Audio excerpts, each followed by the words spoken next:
Artistes, acteurs, hommes et femmes de lettres sont sur le devant de la scène et Schall les photographie.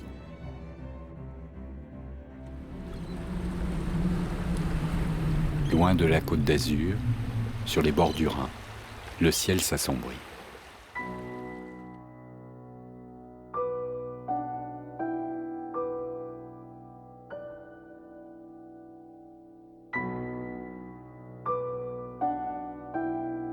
C'est 1936.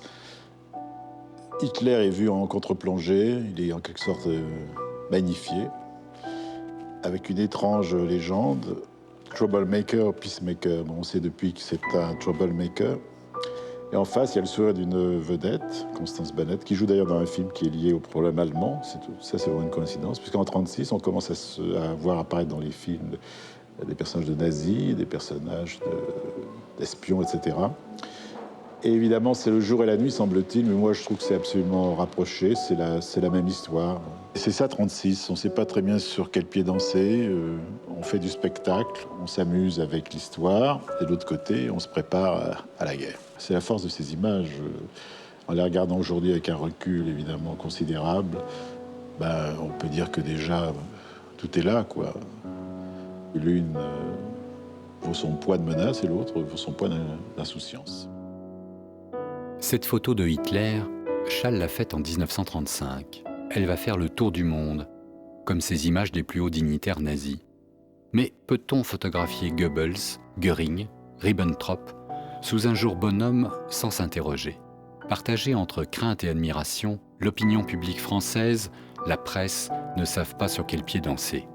L'Allemagne est-elle d'abord un pays qu'il faut craindre, qu'il faut redouter, contre lequel il faut s'armer idéologiquement et matériellement, ou est-elle plutôt un pays qu'il faut admirer, un pays qu'il faut imiter, un pays avec lequel, tout simplement, il faut s'entendre? C'est le grand clivage dont, d'ailleurs, les magazines n'arrivent pas à se dépêtrer, car ils publient tout naturellement les images qui, tout naturellement, sont extrêmement inquiétantes de la remilitarisation de ce pays, de la reconstitution d'une armée forte, puissante, moderne. Et en même temps, jusqu'au bout, presque jusqu'au bout, une partie de la presse et de la presse magazine parlera, aujourd'hui on n'arrive plus à le comprendre, mais parlera malgré tout de Hitler, Monsieur Hitler, le chancelier Hitler, comme d'un homme politique, comme un homme d'État, fort impressionnant, mais comme les autres finalement.